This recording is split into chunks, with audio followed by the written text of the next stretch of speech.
Friends, how are you? I am back from my European frolic. I am in robe and I am ready to talk some shit.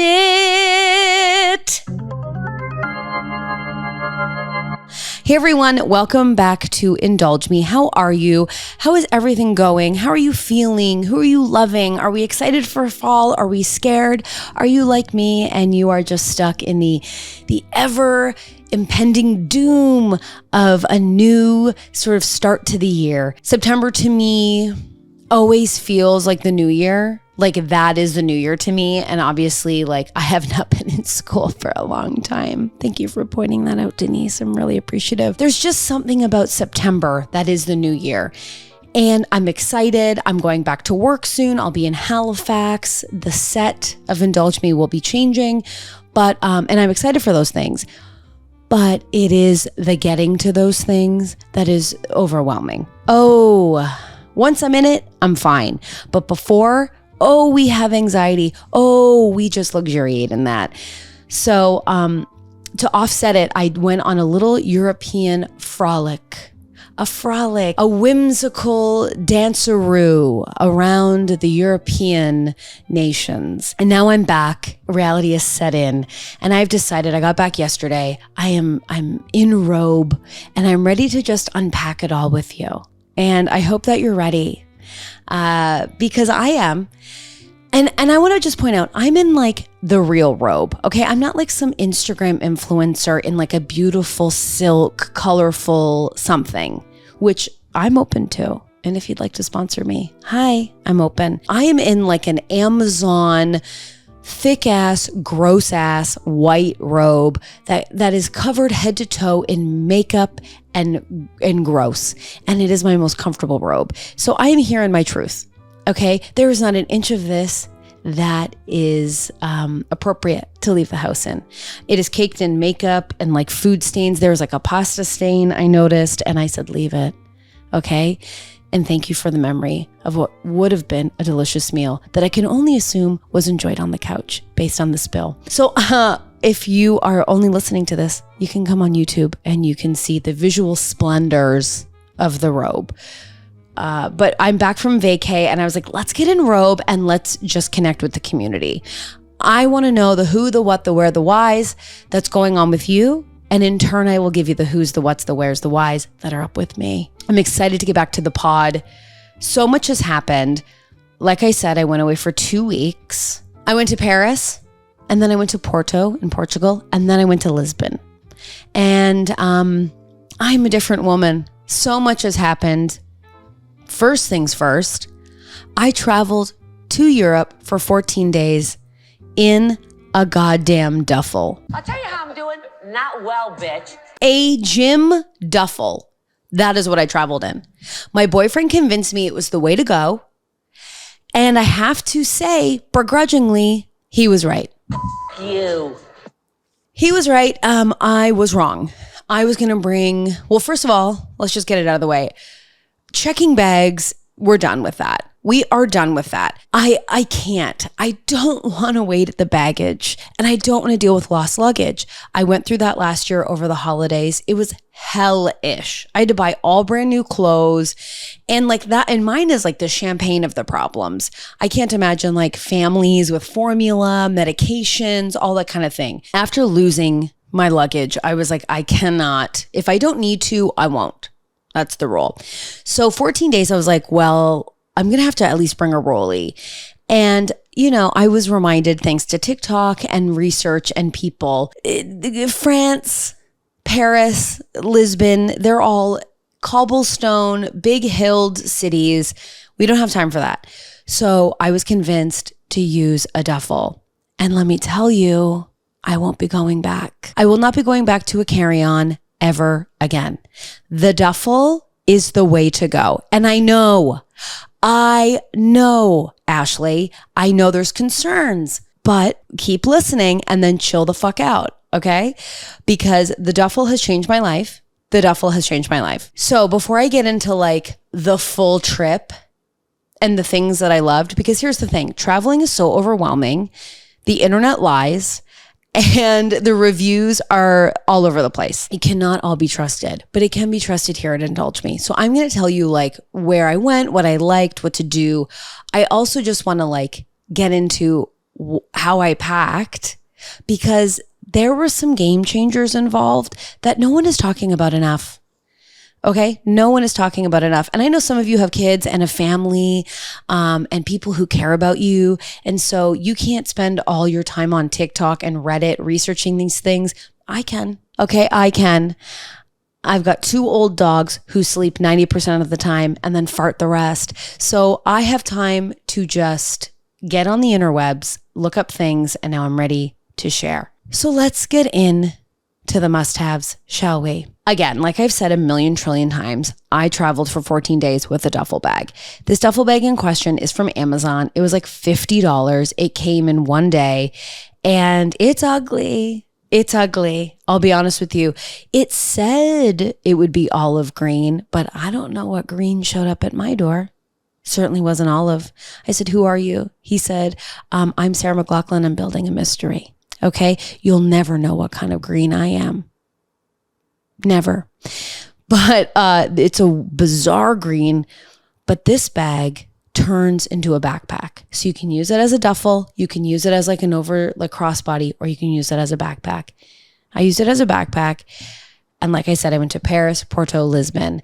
I was plane, training, busing, walking up hills, steps, airplanes, airports, things of that nature. And this thing was a goddamn dream. The straps couldn't have been more comfortable. I can't speak enough good things about this bag. I will link it if you are going on a trip or just like travel a bunch and need something, because gone are the days of the wheeled carry-on. Like, I know in certain circumstances it's a must and we need it, but a lot of the airports I was going to, like, people were checking the size of those. The airports have caught wind to our little schemes. They know that we don't want to check a bag, and they know that we are cramming our entire goddamn shit hell of a life in our little wheelie bags, and they're stripping us of that. I found having this goddamn backpack, no one's looking at you. It's on your back. No one's checking for size. It fits in the carry-on. It's not a big deal. However, was I overwhelmed in the packing of it? You're sure shit hell I was. How do I pack 14 days worth of outfits? And I'm not a type A person, okay? I'm not like going through my phone or like an Excel spreadsheet and like matching outfits and making sure everything is going to work and this shirt could work with these pants or these skirts. No. I'm not like that. I'm a chronic overpacker, okay? So this took a couple of tries, but I've got it down to a science now. These are my tips for you. Get yourself this duffel. And then what you're going to do is you are going to fold your clothes to the width and length of your bag. I tried the compressible bags, like the packing cubes that like compress. Nope, didn't work for me. Not with the duffel. I don't know about these carry-ons if it works, but like I was on TikTok. Everyone said, get these compressible thingies, whatever I just said. And it didn't work. The compressible packing cubes didn't work for me. Maybe it's the type I got. I don't know, Janelle. I don't know. But I found that if I packed my clothes to the width and length of the duffel, I packed so much shit in there. I had like 3 pairs of pants, jeans, and then like 2 like trouser vacation-y pants. I had tons of athletic shorts that I wore with a ton of oversized blouses. I had like 5 I brought. And then, like dresses, tank tops, 3 pairs of shoes, tons of socks. Like I packed everything in this goddamn thing and it fit. Unbelievable. And the key to this, my MVP, because you're going to think and you're going to say to me, but all my clothes will get wrinkled. What am I supposed to do? No. And I'd like to thank TikTok for this. The key to this sort of lifestyle, my friends, Downy Wrinkle Release. Downy Wrinkle Release. I've known about her. We all know about Downy Wrinkle Release, but are we using her? Are we using her? I wasn't. And now I can't imagine my life without her. I was on TikTok and I was like on like backpackers TikTok because I was like, how am I going to fit my life in this duffel? and everyone was like, Downy Wrinkle Release. It's a game changer. Instead of, obviously a hotel will have an iron and you can do things like that. But this was so amazing. All you do is spray it on your clothes. I would get into the hotel, hang up my clothes, spray it. You kind of like pull on it or like straighten it out with your hands. And then in minutes, the wrinkles are gone. They are gone. Truly, I just screamed and Burger now has awoken. So there might be drama, but we will resettle. But it was amazing. And also if like I put on a shirt and it was super wrinkly, I would just spray the shirt, pull it down, and then like putter around the hotel. And then like in a minute or two, it was gone. It was truly legendary. I can't imagine a life without it. I highly, highly recommend it. And I don't know if I don't know if there's certain fabrics it doesn't work with. Okay. I truly traveled with almost exclusively Old Navy clothes. So they were good. They were okay. And before you ask, yes, Burger is drinking a ton of water during the podcast. And like always, we must let him. Get it, Berg. So that was a huge game changer. I also got this pill case from Amazon, and everyone talked about these pill cases. But I really packed it full this time with like Gravol, Pepto, Tums, all that kind of stuff. And I couldn't believe how many times I used it. I traveled with friends. They needed some stuff too. And I was like, this is just staying in my purse forever. Like I had like allergy meds, Advil, Tums, laxatives for women, everything that you could need. And I was surprised at how many times I used it. So I'm like, that's just going to stay in my purse forever. The other thing I wanted to talk about, which is going to be a forever and always for me, is this KT Performance Chafe Stick. I hate to get too sexual on the pod, obviously. I don't want the whole world to fall in love with me. I know this will cause a lot of men to get boners because it's just so hot to talk about. But yes, this chafe stick is amazing. Now, if you're like me, we've got thighs and those thighs love to rub together, and there's nothing wrong with that. And we're here for that. Actually, there is something wrong with that because it's uncomfortable, okay? But it happens and it's life. And I find that a lot of the chafe sticks that I find, they are not a gel. They're just kind of like a deodorant, like a thicker white, and they don't really give you the slip that you need. I know that a lot of people on the internet had recommended the Monistat Chafe Gel, which I did order from Amazon, and the box came so busted up and broken, and there wasn't a seal on the gel. So I'm pretty sure it was used and sent to me, and I was leaving that day. So I ran out to Loblaws, a grocery store, and found this KT Performance Chafe Stick Gel Stick. And I used this because I was packing only for 14 days. I couldn't bring a lot of like thin shorts that would look nice under dresses. Like they were, the ones I had were just too thick and it was way too hot. So the couple days I would go out all day with a dress, I brought this in my fanny pack and it's incredible. I can't imagine my life without it. It is truly the best. This gel stick, it's incredible. Get it. If you've got thighs that like to have conversations with each other, treat yourself. I also use this under my arms sometimes too, because my arms would get hot. And this was fantastic. Love this. This is a forever product for me. I cannot get enough. I can't and I shan't. The other thing I would highly recommend, I've talked about before, is my Uniqlo fanny pack. $24, comes in a million colors. I originally bought the green one. And then for my trip, I was like, okay, well, I need another fanny pack and I want something that can go day to night. And it can kind of go to a nicer dinner, or it can be like a little purse or a fanny pack during the day that's like super durable. And that was it. It was incredible. $24. There's no reasoning for you not to get it. And I will tell you, that thing can hold everything. Like the amount of shit that I bought and put into that fanny pack is unbelievable. I will never not own that product. The only thing I will say, since having the green one and now this black one, is like everything, when it gets really popular, I feel like it's a bit of a shittier quality. The fabric on the newer fanny packs at Uniqlo are like rougher, where my green one is quite smooth and nice. And this fabric feels less luxurious. So I think they've changed it up, and which really bothers me when we like stuff and then they change things. Like, I love nothing more than the Old Navy like backless leotard. It's my most favorite. I wear it to yoga all of the time. I wear it around the house. I love that goddamn thing. And the first 3 that I bought are incredible. The fabric is unbelievable. It's awesome. And the last 2 that I bought are thinner, shittier, and the quality is bad. So I don't even want to recommend them anymore because the quality is brutal. Brutal. Same thing happened with Skims. I love the Skims mesh underwire bra. It's amazing. I love it. I love how my boobs look in it. It's great. It holds them up. It's comfortable. And the first 3 that I got, it was like a Black Friday sale like 2 years ago.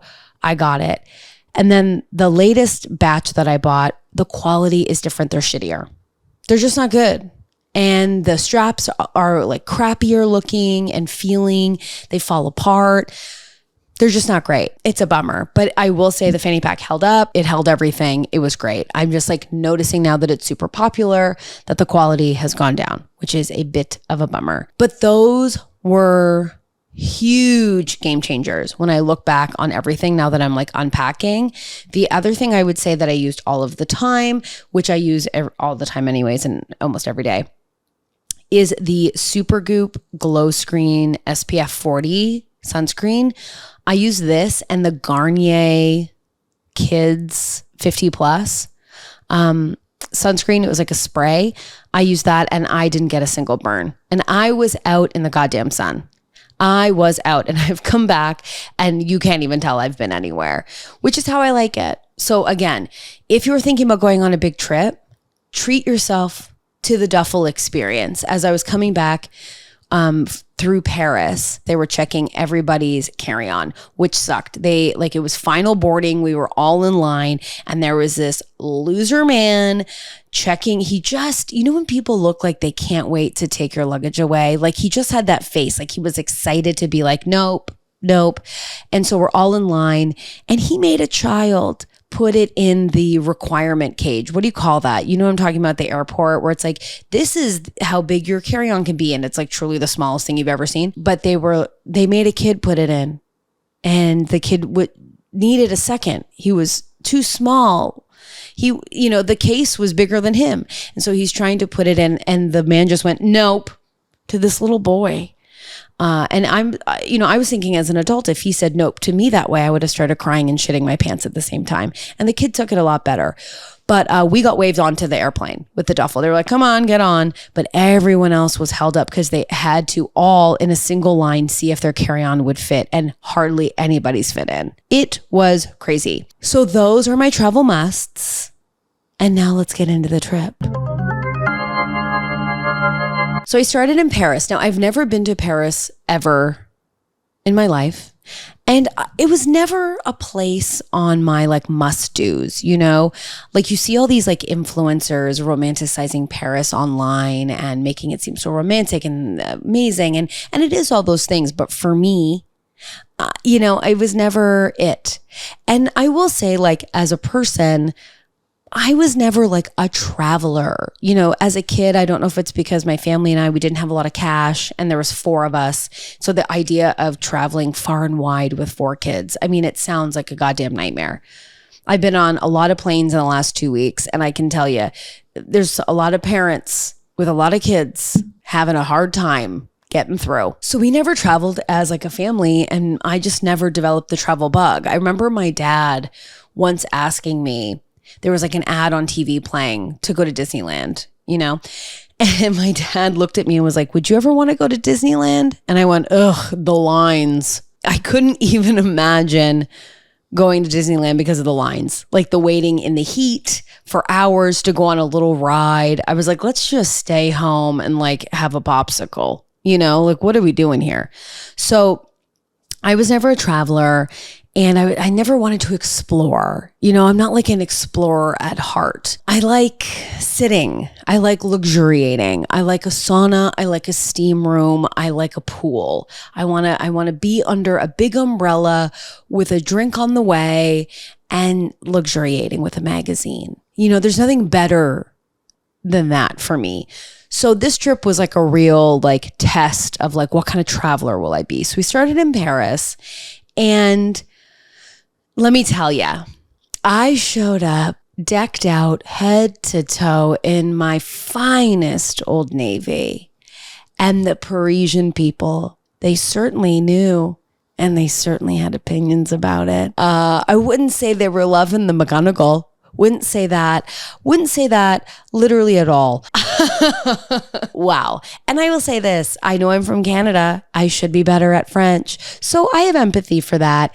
But the people we were meeting, man, they didn't like how I was saying bonjour. I'll tell you that. But Paris was amazing. The food was incredible. The croissant thing is no joke. Like, they are so delicious. You can go anywhere and get them. The croissants, they're no joke. They are incredible. I mean, even when we were in the airport going to Portugal, like, the cafes with the croissants were amazing. I did have a friend tell me not to order a cappuccino after noon, because then they'll know you're a tourist, which always makes me laugh, because what you think I'm blending in, you think me and my huge fanny pack filled to the brim with sunscreen and pills is screaming, I live here. My top knot out of necessity is screaming, oh yeah, I chose this look today. I stick out like a sore thumb. And I just said thrum. That's how much I stick out. But I did, but I will say, like, Paris does have like a sort of tone to it where you just want to be cool so badly. And there was a day where it was like 12:05 or something, and I just really wanted a cappuccino. They're so delicious. And I ordered one, and it was clear they were not happy with us ordering a cappuccino. And they gave it to us in a glass that was so hot that we couldn't even drink it. It didn't even have a handle. It was just a water glass that it was served in. Almost like, try and drink this, you bitch, you dumb idiot. Try and drink this. And you know what? I did drink it. Okay. And then it took me 45 minutes to get the bill. So the joke is on you. But that was a true thing. So I tried to get up earlier and get my cappuccino fix in. So I wasn't anywhere near the noon time, for fear of another glass being shoved my way. We went to a couple of cool restaurants. We went to this restaurant called Montcalm, which was amazing. It was so yummy. I'll put it here. It was truly delicious. And I went to Crazy Horse, which is a burlesque show. And let me tell you, the boobs were boobing, the butts were butting, and I was drinking champagne, loving every goddamn second of it. Oh, did I love Crazy Horse. First of all, I will just say, to preface, champagne, who knew? In North America, sucking down a Prosecco, a couple of bubbles, leads to truly like a million-day long hangover. I mean, the sugar alone. But you couldn't get me to stop suckling back those bubbles. Those champagne bubbles, I didn't wake up with a single hangover. And I was loving. Let's just say that. I was loving. And so we went to Crazy Horse. If you are ever thinking about going to Paris, I cannot tell you enough to go to Crazy Horse. It's incredible. It's a burlesque show. The gals are nude, and we're loving that. We are loving it. It was a wild experience. First off, the tickets that were only available came with a full bottle of champagne that you enjoy. 2 people, a bottle of champagne. The show's only an hour and a half. You know, and Paris specifically, is so expensive. You're trying to get your money's worth. So I was sucking back that champagne like it was my goddamn job. And I will say, I woke up no hangover. Wow. What a gift. What a gift the champagne was. But get there. The whole theater is just a campy delight. everything. We're talking like velvet. We're talking funny little, sassy little bathrooms, okay? The urinals were mouths. That's what I heard. So they were having fun there. They're having a bit of sexy fun. And it was awesome. I didn't go to Moulin Rouge. We were debating between the two. And we decided to do Crazy Horse because it's a smaller theater. It's a bit more campy. And it's a bit more sexy and fun and quirky. And I'm really glad we did it. Apparently Moulin Rouge is like 1,000+ theater, which sounds crazy. The costumes apparently are super elaborate. And Crazy Horse is definitely, I would say, a light show.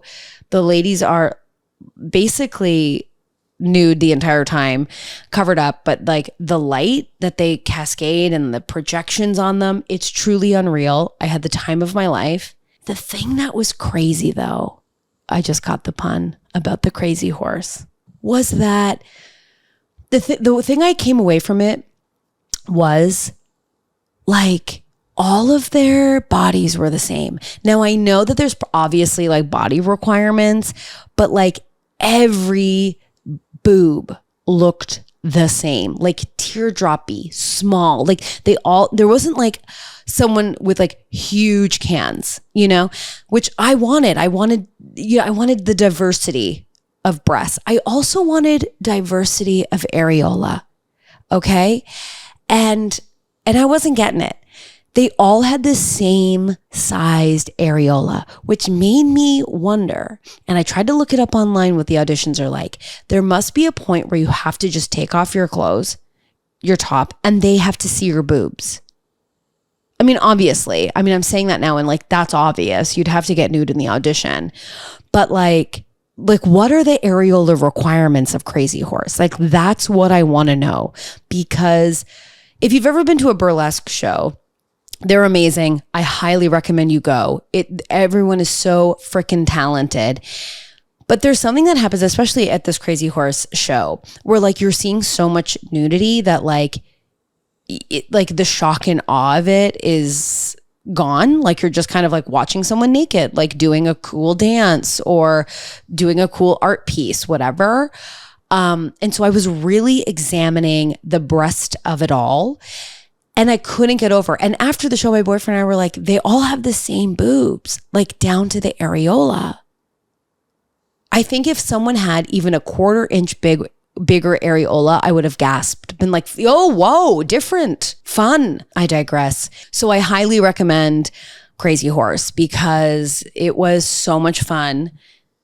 They, obviously, you know me, and I had to get some merch. Okay. We knew what happened after Amanda Marshall, and I did have to stop myself. I was a bottle of champagne in, and they sell everything, including all of the wigs that the women wear during the show. And I just want to give a big shout out to the 3 women that were completely shit-faced alongside me and decided to buy multiple wigs.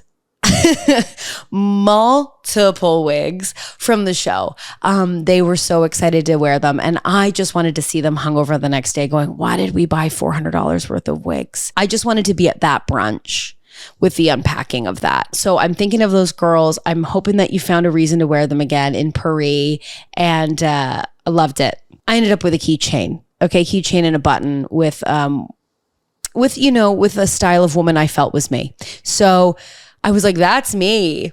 I was in that sort of drunk where you're like, oh my God, this is so me. You know, when you do that, why are we doing that? That's so me. This is so me. I did that once when I bought a shirt that said chips and dip on it. And that's an SOS. That is an SOS. That's when I needed a friend to go, okay, you need a nap.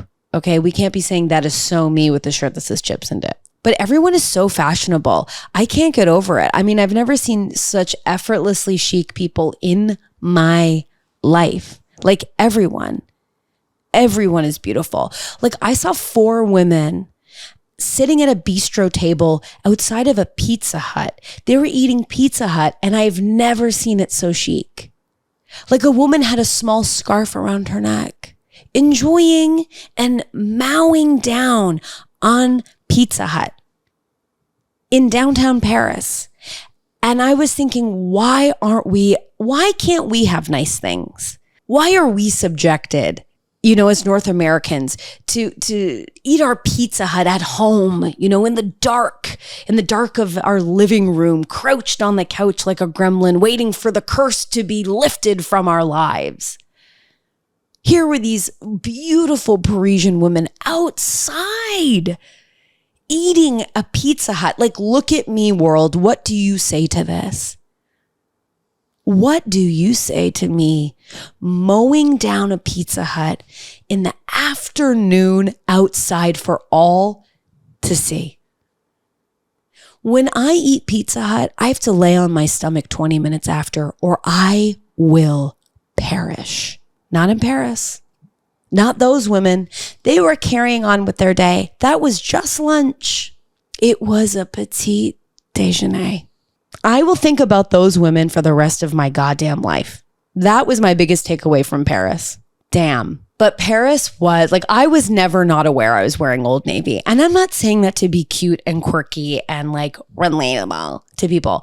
I was head to toe Old Navy. Head to toe Old Navy.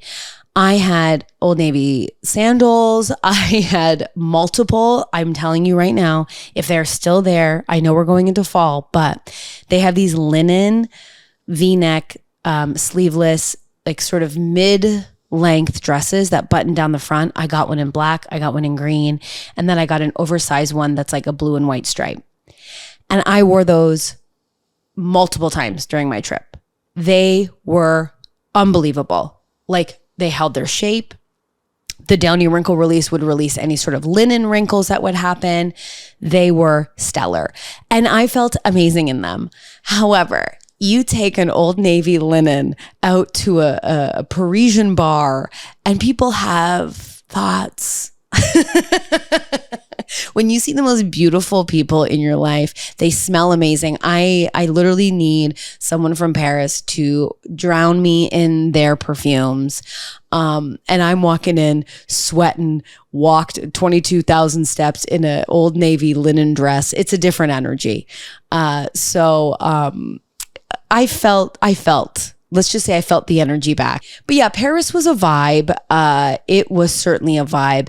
And there is nothing better than going to the Eiffel Tower with the one you love and getting in an argument. Isn't that beautiful? We love to do it. We love to see it. There is nothing funnier, I will say, than when you're traveling with your partner, because an argument is inevitable. Like, it truly is inevitable. Like, travel is so stressful. You've planned this whole time. You're spending all of this money. You don't know where to eat. You're reading all these, recommendations, and you're reading all these reviews, and you're tired and you're walking and you haven't had water. And, and we certainly did argue right by the Eiffel Tower, but we did get some beautiful snaps, and they are truly some of my favorite photos, because I know shortly after they were taken, there was an irrational argument. You know those arguments where like you wake up and you like laugh about them. You're like, what was going on? You know what was going on? We needed a nap. We needed to go to bed. We had walked too far. we needed to go to bed. We were arguing about nothing. We were cranky little babies. So I can't recommend it enough. Spend a couple $1,000s, go to Paris and argue near the Eiffel Tower. You will remember it for the rest of your life. Truly outstanding. Oui, she, me. We ended up going to Portugal afterwards. Not we ended up, like, we on whimsy we decided, but we went to Porto, which, if you haven't been, is amazing. It's so nice there. It's truly unreal. It is so relaxing. I stayed at this amazing hotel called The Lodge. I can't recommend it enough. I'm going to say not sponsored. Can you imagine on this pod? But we can manifest. But The Lodge was amazing. We got it last minute and had an incredible pool. We had sort of like a little backyard that like looked onto the pool, which was incredible. And we just got to lounge, and it was so great. I recommend a lounge. That's what I realized on this trip. I need luxury and lounging. And by luxury, I mean like amenities. I need a pool. I want a sauna. I want a steam room. I want it. and I need it. I want a robe in my room and I want slippers. Like that's what I want. I want to be in my bed in robe, having just gone to the pool or the sauna and I'm in my creams and I'm luxuriating. That is the vacation that I want. I know some people want to like climb mountains and like see all the sights, and that's great, but I need to be back at the hotel no later than 5:00 in the pool with a margarita or Aperol spritz at the table, and then be in robe and luxuriate until dinner. And then return to hotel. The hotel to me is important. It's an important factor. That's something that is unmovable in my travel now. That's what I've realized. I need a nice hotel. I'm willing to put the money into the hotel. I'm not the type of person who like goes to the city and they're like, okay, now I'm going to go horsebacking through and that's amazing. And I love that. And I love hearing about that from friends, but it's not for me. I'm not an excursion girl. I'm not excursioning. That's it. That feels better. I'm not tempted by the excursion. I'm not grabbing the pamphlet from the hotel or the city information center going, what can we do here? I want to go to a museum. I want to go to the restaurants. I'll walk around. Sure, I'll see the cool things, but I'll tell you in the back of my head that is never moving is me going, when can we go back to the hotel? And does that make me a bad traveler? I don't think so. I think everyone secretly wants to go back to the hotel, because the hotel is comfort. The hotel is the vacation. The hotel has the bed and the pool and the drinks and the lounging, the horizontal abilities. I am not a person who is up at 6 a.m. getting the continental breakfast, which is beautiful and yummy, but I'm not getting up at 6 a.m. for a box of cereal. I'm luxuriating. I'm sleeping in. And then I want to get my cappuccino before noon. Now I know. And I want to roam softly. And then I want to get my ass back to the hotel. I think back to the hotel by 5 p.m. is a realistic and mandatory thing when traveling. Get back in the pool. You need a reset. Especially if you're traveling in hot climates, because you've just been lathering sunscreen on. You're wearing a hat that makes you look like an idiot. Okay. I had two of them. I had a baseball cap with my thin ass Wayne's World hair and a big old sun hat that kept flying up. I had to put a string through it to try to tie it underneath my chin, and it would fly up and I was going to say I didn't look great. I caught myself in some windows seeing the reflection, and it told a truth I was not ready to see. I need to be back at 5 at the hotel. And that is simply what we did. Out, walking around, going up the big hills, sweating my full ass off. I'm so glad that my shorts were black, because if they were any other color, the whole town of Porto would see the true story of what was happening in my ass, and it wouldn't have been great. But it was fantastic. The wine, you cannot find a bad wine in Portugal. At least I didn't. You cannot. You absolutely cannot. And here's what I loved about it too. I'd never been to Portugal before, but everyone like at the dinner, because usually in North America or wherever, you sit down and you order a drink before your dinner. And where we were, this was a sort of a game changer. You order first, and then based off what you order, you get a wine that complements. Gasp, shock, awe. I am woman. Hear me whine. It was a game changer. I was always a woman who was like, I like a dry white. I want it dry as the goddamn Sahara Desert. And it turns out that is simply not the case. I do like it dry. I don't want it sweet, but do I like body and a bit of fruitiness? Yes, I do. And the help of the one sommelier in Porto really helped refine. And then you couldn't stop me from saying that in every restaurant. Hi. Oh, yeah. Do you have something white, dry, a bit of body, something fruit, but not sweet? Like, who was I? You should have seen me in my slick back, center part bun with big hoops, talking as if I've ever known anything about wine. I'm surprised I can spell the goddamn word. While I was traveling, there was a lot of kids that I came around. And again, I don't have kids. I'm always on the fence about it. I'm like, do I want them? Do I not? I love kids so much. They're my most favorite thing on the planet. I love spending time with kids. But a big shout out to the 4 absolute terror monsters that found themselves on my last day in Porto in the pool, splashing and kicking and screaming almost directly in our faces. It certainly gave me pause. It certainly gave me pause on having some of you. And so I'd like to thank you for the hiatus on thinking about kids. I certainly don't need the reminder. Thank you. And God bless to those parents. I don't know where you were. You certainly weren't at the pool. And I hope you were having fun wherever you found yourself. But I will say a big reminder in this vacation is something I want to bring up. And I'm sure I certainly know I'm not the only one suffering from this. A big shout out to the boyfriend photo. And I don't mean photos of the boyfriend. I mean the photos your boyfriend takes of you or your partner takes of you. What's going on there? Why are you all doing that to us? Because you need to quit it. I don't know who you're taking a photo of. It's not of me. I don't know her. Wild.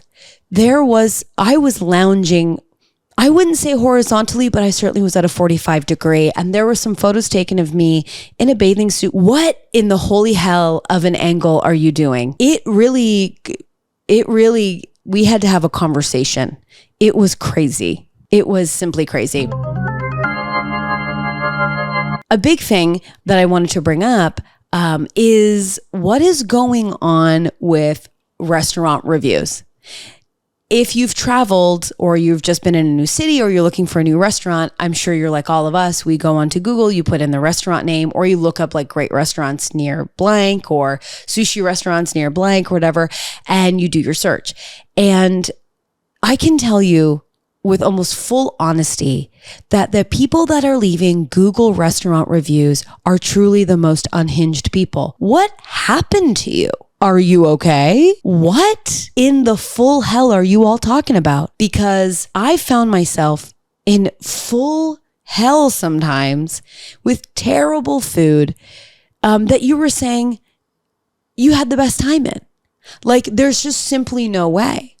I found myself looking for dinner one night. We didn't have reservations and we just thought we would, walk around. But that's always a bad call because not only is it hell to decide what to eat with your partner, it's even more hell to decide what restaurant you are choosing, especially at an incline up a European hill. Okay. Cobblestones is not helping you decide any quicker. So we found ourselves being like, where should we go? Where should we go? Where should we go? And there was a big line at a restaurant we wanted to go to. We didn't want to wait. We didn't know if we could get in. So here I am looking up what restaurants are good because you want a good experience. You're only there for a couple of days. You want to eat well, right? There's pressure in finding a restaurant. I feel like that's the majority of traveling is where do we eat? What is good?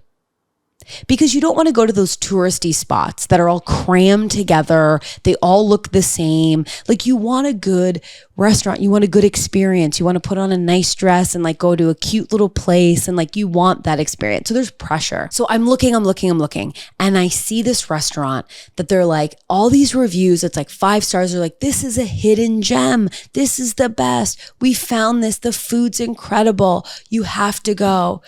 So we journey. We climb up a hill. I mean, I couldn't believe how high we were going. I shook the hand of the moon. Anyways, I digress. The hill, it was so high. I was like, this place isn't worth it. I could feel it in my gut. I felt like we weren't heading to paradise. I was like, this seems too elaborate. And we're going up and we're going up and we're winding around and we're seeing a lot of cute places, but it's not the one we've decided to go to. It was the only place taking reservations. So we go. We finally get to the top of this hill and we have gone through like the party district, this district, and now we're at this weird street. And I'm like, this is the restaurant. And it's like, kind of like, it's not welcoming, it's not the worst thing, but it's like not welcoming. And I look in and I'm like, hi, we have a reservation. And they're like, okay. And we still had to wait. Which was fine, because it was nice out. But then all of a sudden, and like, obviously we chose this place for like views, like you're in this like cool city. You want to like, everyone's kind of like bistro style. Like you want to like the view of the street. No. We get taken into this back room where our first night in Portugal, I'm in a back room looking at an air conditioner with a canvased painting almost from Home Sense of the Last Supper, but they're all cats. Take that in. They're all cats. We're seated beside a teen, or they maybe looked 20, like on a date. There's no window. There's no view of the outside cobble streets and the hustle and the bustle of the city. No, it's the hum of the air conditioner and the kitchen. And I was mad, because it's like you traveled so far. You're so excited. To explain, I'm in my Old Navy linen. I'm in a sandal. I've climbed up a big hard hill in the sandal. It was humbling. I never did that again. I'm wearing large earrings. The makeup is on. I'm ready to take some candlelit photos and selfies of me drinking a crisp, dry white, full body fruit, not sweet. And it wasn't happening. And when you're like, you've put so much pressure on something and it's not gone well, or you've made a big decision and the decision is wrong. Like when you've chosen the restaurant and the restaurant is bad, it's hard. Okay. It's hard. And you're trying to make the best of it, but everyone can see it on your face and everyone knows like you are not having it. It's not fun. It's not good. And I want to shout out to the people who see that and go, we can just have a drink and go, because that is what we need to do.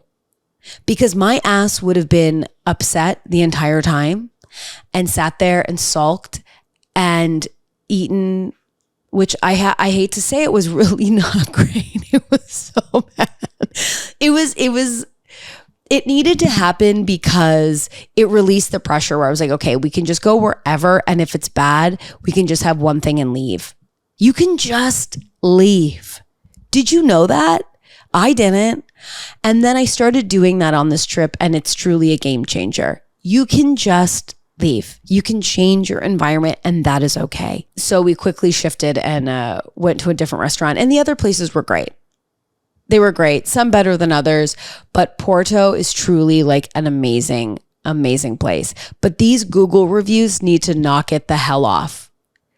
Because hidden gem, where? What? I will say my biggest takeaway from traveling is I've really refined my research on where to go and where to eat, what to try out. And I'm going to give you the way that I do it, which is insane, but it's truly a game changer. So what I found, like I said, is that Google restaurant reviews are unhinged. Like they cannot be trusted. Like you need to go so deep in the archives of those reviews to really get a sense if a restaurant is amazing. And maybe I'm just being too much about it. Maybe you're easy breezy lemon squeezy. And for that, I love. That is not but for me. I am not an easy breezy lemon squeezy kind of gal. Okay. We've established this. I am anxious, annoying, and agitated. Okay. And so I have to put my research in because I want to know where we're eating. And I like that even in Toronto where I live. I like to see the restaurant. I like to look at the photos. I like to romanticize what I'm going to eat. I like going through the menu beforehand, looking at the appetizers, really stewing in my options. Okay. I was a kid who when my parents would give me, a couple bucks to go get a chocolate bar at the convenience store. I can't tell you how deep that decision was for me. My siblings would willy-nilly buy a chocolate bar. They wouldn't even think about it. They would just buy it. And there I would be agonizing over the chocolate bar. Like, what can I get? What should I get? Should I go with quality? Should I go with a Twix? Should I go for a Snickers? Should I go for an O. Henry? Or do I go for quantity? With this money? Do I get the Mr. Big? Sometimes I wanted a score. I wanted a chic treat, a hardened caramel, which I describe as the dad chocolate bar. Dads liked score. And sometimes I wanted that adult treat as well, but it was small and I knew the treat would be gone. So I've always been in a scarcity mindset when it comes to choosing restaurants. And I've said this to many people who I love, and they know this to be true, nothing pisses me off more than a bad meal. Nothing. You could take me to like the diviest dive bar with gross beer on the tap. I'll drink from a bottle, right? I'll still have a good time. I love a dive bar. I will have a good time there because I'm not trying to eat there. But if that's where we're going for dinner, I'm going to have qualms. I'm going to have concerns, okay? Because a shitty meal is so upsetting to me.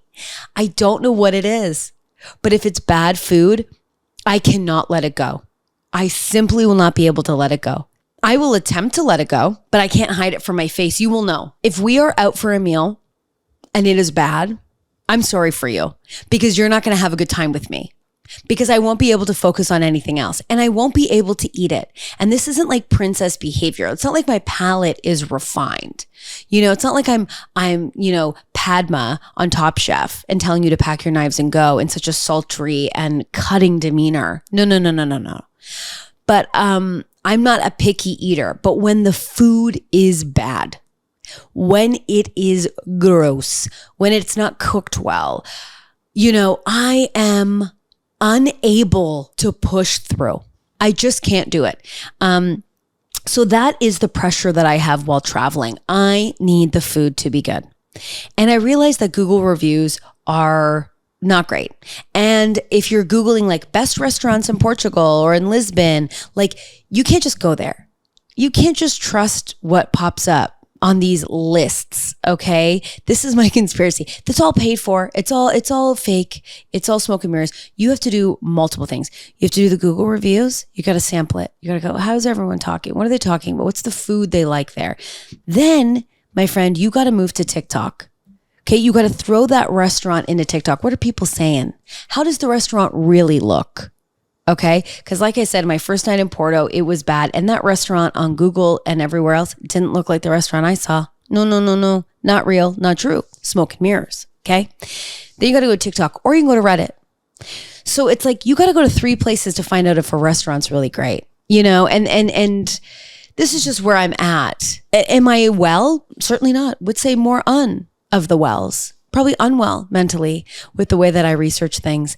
And, but I will say it is such a game changer to go to TikTok. So if you are traveling and looking at hotels, like I would look up great hotels or like good hotels, good amenities, things like that. And I would get all these lists and I would find the common hotels that come up. And then I would put those hotels in TikTok.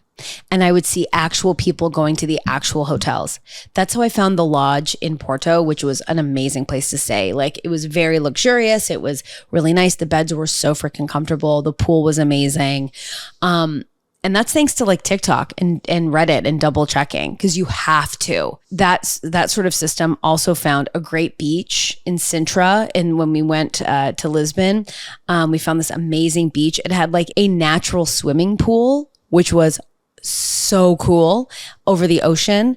And that was just looking at like the best beaches in Sintra and then going to TikTok and seeing people actually going there. Game changer when traveling. If you are a researcher, some people aren't and they're easy breezy and they have the coolest life with thick hair and they're awesome. And I love that for them.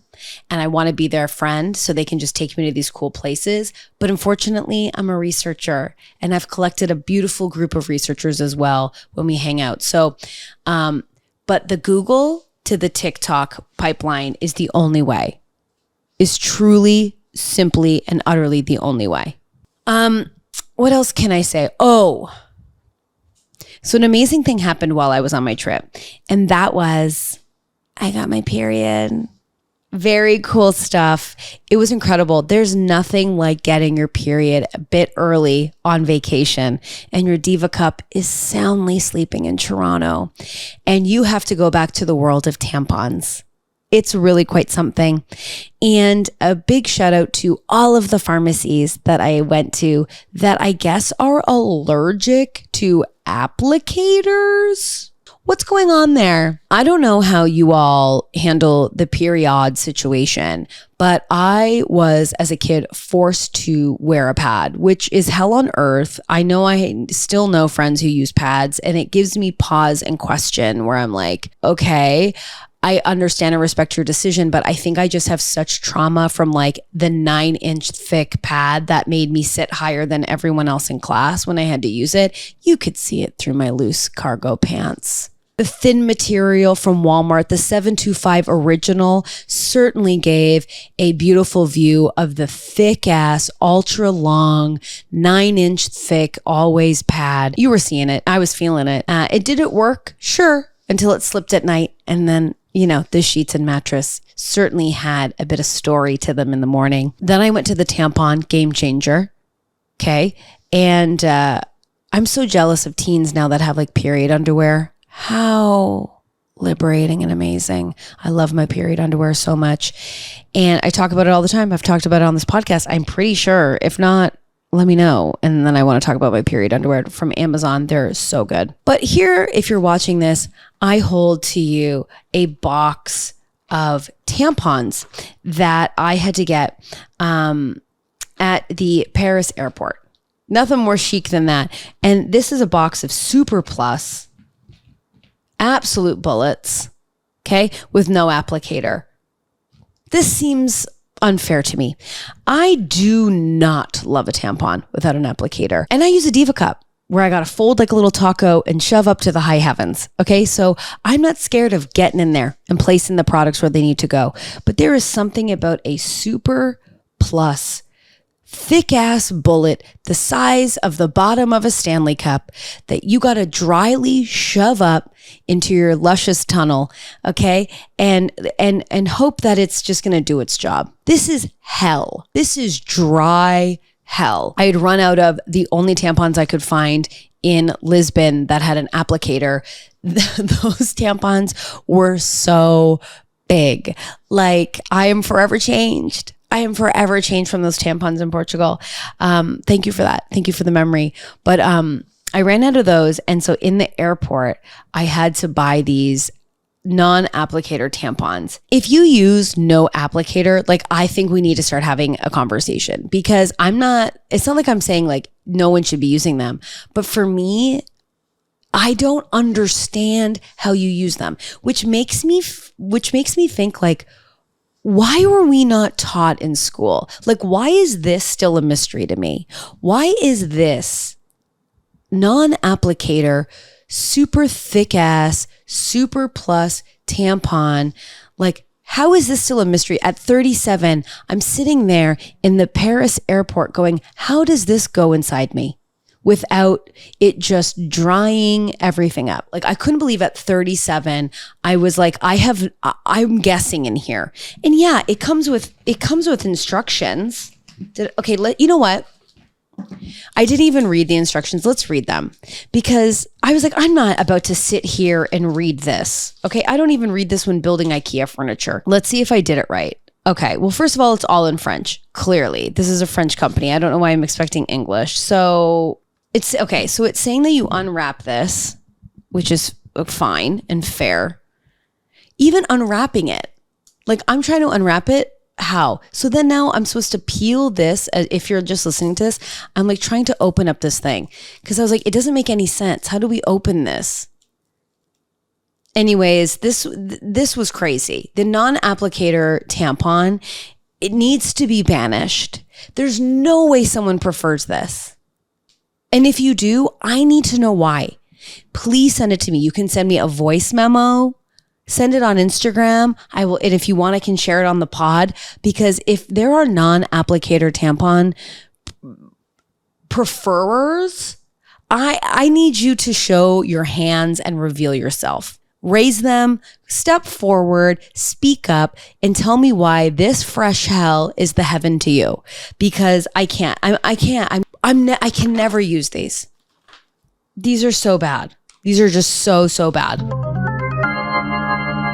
Anyways, I will say it was such an incredible trip. I've never traveled like that. I've never been a person to like put things on the list, and it was really cool to be in a city. I was really fortunate enough we were to meet up with friends during the trip, and that was so great. And it's so awesome to be with pals in a different city exploring together. I went to the Louvre. That was like truly breathtaking. It was such a beautiful experience. And I left that trip with like a list of places I now want to go to, which is amazing. I never thought I would be that person. You know, when people make their, bucket lists of places to go and things to do, I always struggled with that because I was like, I just like to work and go to restaurants. And now I feel like I'm really starting to enjoy travel. I can't wait to see how my conversion skills did from euro to Canadian dollars. I think that'll be a real life-changing experience. But yeah, my trip was so great, and I feel very fortunate I was able to do that. And what are my last kind of thoughts? Oh, I was going to talk about Real Housewives of New York and Orange County. And I think what I'm going to do, and let me know if you'd like this in the future, I think I'm going to do another pod this week because I know I took 2 weeks off while I was away. So this was my little catch up about travel and things. And I'm going to do another pod later this week covering New York and Orange County, because if you aren't watching, you should be. I mean, Orange County was a real snooze, but I think we're kind of getting into it finally with Shannon. And the Real Housewives of Salt Lake City trailer came out. Mary's back. I have thoughts.